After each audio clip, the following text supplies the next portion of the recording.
Hey everyone, Soundwave 84 here, that's Transformers Studio Series review. This review take a look at Studio Series number 62, Soundwave from Revenge of the Fallen. This is his box right here, and a nice little CG artwork. If only the figure looked like this. Side, same little artwork. Other side, same artwork. It's a little more expanded here. And the back, Soundwave hacks an orbital satellite to provide a tactical advantage to the Decepticons. Also, if only the figure looked like this. Instead, we get a figure that looks like this. Alright, so here's just Soundwave, and yes, I fixed his chest. Out of the package, he comes with his boobies facing forward, but, really they're supposed to go, I guess, behind him. And they don't have the blue. On the package, it shows him with the blue tip. Especially when he's in a satellite, you see. They didn't do that on the actual figure. I wish they would have. It would have the same blue as right here on his one big nipple in the front. And the same blue is kind of over here. Now, I like Soundwave. My channel's named after this dude. But, I mean, seriously, the figure is kind of mad looking to begin with. But after getting it in hand, he earns the name of Lamewave. It's horrible. I don't like it. I like to try to collect every Soundwave figure I can within reason for my budgets. But between this one and the Titanium series, it's pretty lackluster, to say the least. It's not very impressive at all. I saw it in the package first. I was like, dang, what's up with Soundwave? He's got mold all over him. I looked down at his legs, then at his crotch, and I was like, he just got an STD. That's his problem. He's been hanging around with the wrong female Transformers, and he caught something, and that was my overall thought. Maybe he's got space mold or some spores or something like that, but it looks awkward on him. I think it's just not applied good. Looks weird. Otherwise, I mean, he looks all right. The head sculpt is nice. It could use some actual paint, but he's got this weird pointy head. I don't know. I don't know. I guess he had it in the movie. I don't remember. I hadn't seen Revenge of the Fallen in a while. But the biggest complaint here with his head is I can't turn it. It's fixed this way. You can turn it. It's on a ballpoint. It's on a ballpoint pin. It's on a ball joint. But I can't turn this. You can see right here, he's got this one little neck post. And when I want to turn his head, it's so tight that I'm actually turning the post. I don't know if you can see this little plastic line that goes up his back of his neck. It actually wants to turn with it. So, trying to turn his head, I could easily just snap that post right off. So his head's just constantly fixated to look a little bit to his left. Man, it is what it is. I'm not gonna fix it much. I'm not gonna fiddle with that very much, because he's just going to sit in the back of a shelf most likely. These things don't stay up very well. They fall down a lot. He's just very awkward, very loose. I mean, for a Studio Series figure, he is, I say, one of the weakest ones I've bought in a long time. He just feels very cheap. He almost feels like a Cyberverse figure. And I'm not talking about the new Cyberverse. I'm talking about the original Cyberverse that came out. Just the way he just feels. He just feels like crap. And I've been ranting for like 3 minutes on the feel of this figure and how I just don't like it. But it's Soundwave, and I try to collect everything Soundwave I can. Alright, articulation on the figure. You've got this upper thigh swivel, knee bends to there. You do have ankle tilts here, which he can like sit down and cross his legs and look really wonky. Nothing in this got tabs very well. There's no waist articulation. You can if you bring this piece up, and you can kind of do weird things with him then. So you get like a weird ab crunch because of this hinge. Shoulder joints, that you can do this, bend elbows to there. His hands can kind of go inward some because of the transformation. That's about that. You can do his head up and down a lot. You can turn it 360 on yours maybe, and that's not on mine. So that's your articulation on this figure. It's not very much. These things here do move as well. I guess do a couple size comparisons with Disease Boy. Here he is with Top Spin from the same wave, next to one of the Voyager Constructicons. I actually can't remember what his name is at the moment. And here he is next to the superior Soundwave, the Soundwave figure from Dark of the Moon. Now, the Revenge of the Fallen Soundwave is taller, but the Dark of the Moon Soundwave is tons better in every conceivable way. And you know, he's not a perfect figure. It is a lot better Soundwave than this piece of crap. Alright, so let's get to what accessories he came with. He came with a stand. Woohoo!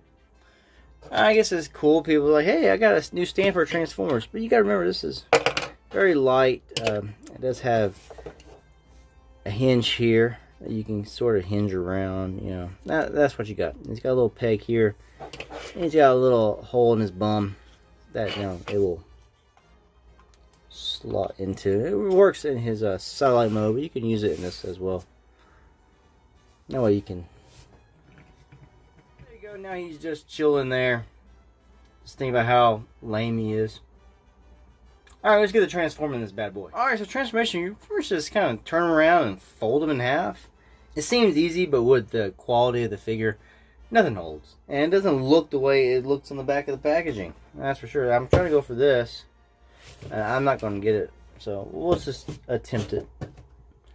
Take the figure here. First thing you want to do is take his legs. You want to turn him at the thigh swivel. Like this. Then you take these things on his arms. You fold his wrists in. Do that on both sides. Of course. Of course. Then you come to his torso. It just detaches this little tab that hooks him back there. About the only tab that really holds in on this figure. And you bring this up. Hold it up this way. Then you want to spin him around at the waist. This. Then you want to take this piece here. And you can see what is just slight little areas right here. You get these two tabs. Bring this back and around and kind of collapse the hinges down.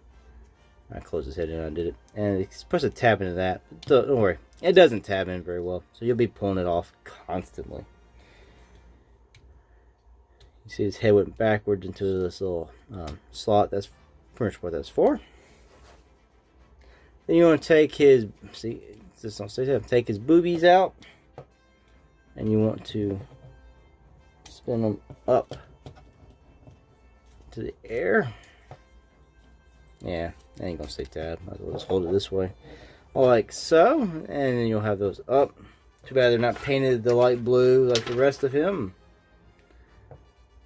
Turn him 180 around. Then you want to take his back off. You see where these little tab pieces are on, or sort of on. And you just take that out. Then you take his shoulders. You want to just angle them down like this. And you can see down there's new slots. You can now re-tab back onto that. Now it won't say tabbed for you, but it's there. Now you see these little tabs on his back of his legs or inside his legs. And there's these little slots up here. And you want to fold his legs up and you want to tab those into that. So you bring this up because his body's supposed to be closed in. And you just tab that in.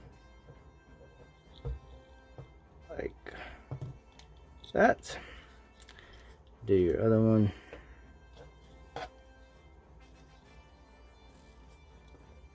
Now doing so, you're going to untab everything. So just let you know, I've already untabbed his waist. And I've already untabbed the shoulder pieces. So just don't get upset about it. Just come to accept it. That nothing is going to work out right for you. I think I untabbed the other one, and I did tab one in. I untabbed the other. Ain't that something special right there? Then you come to these pieces here on his legs. You just fold these out. They sort of lock into place. And you turn around and you are done. They have him with his head up still because in the movie, you know, he was always looking around anyway. But you can fold it in if you really want to do that. Then you just put him back on his little stand. Peg it in his ass. There you go. Mind blown on the excellence that is this figure. Yeah, going in, I knew it just looked meh. Like I said, beginning of this video, it didn't look that great. But like I said, it's Soundwave. Oh yeah, I need to turn him at the. You need to turn him back there so these pieces are showing to the front. I just wanted it because it's Soundwave. I like Soundwave, and I honestly like the head sculpt in the front here better than the one that's on the Dark of the Moon. I never really cared for the actual big mouth like that and the single eyes. I like the more of the visor look. You know, it's not really a visor, he's got multiple eyes. I still like that look better. But this figure could be better if it had more paint apps, things tabbed in better, and it just overall looked better. Nothing tabs. He's got the STDs. It's just, it's cool in concept, I guess you could say. It could have been executed a little bit better. You know, there's not much to work with. You know, it being a satellite transformer, it's not much to work with. I just think it overall could have been better. So we'll just stick him on his little space perch, and it won't work because his legs knock the damn thing over. But there we go. Space Soundwave. Overall, final thoughts on this guy. I'm not gonna do a comparison to this, but he's just, you know, kicking his legs behind his shoulders. It's an okay looking figure in robot mode. I'd say okay. Like I said, I do like the front of the head sculpt. I like the color blues they splashed on them. I just wish there was a little bit more of that where it should be, because you know, like right here and stuff. I wish the QC was better. I wish I could turn his head without fear of snapping the little, you know, the little peg it's on. It's not much to talk about. It's not much of a figure, and it's not really much to talk about. It's just a bland figure that you have to be a diehard Soundwave fan to want it, or just like weird transforming looking figures to want it. And that's just my personal opinion. I'd say it's an easy pass if you're not a Soundwave fan and you don't need to own every single figure. Anyway, thanks for watching this review. Until the next one, peace out.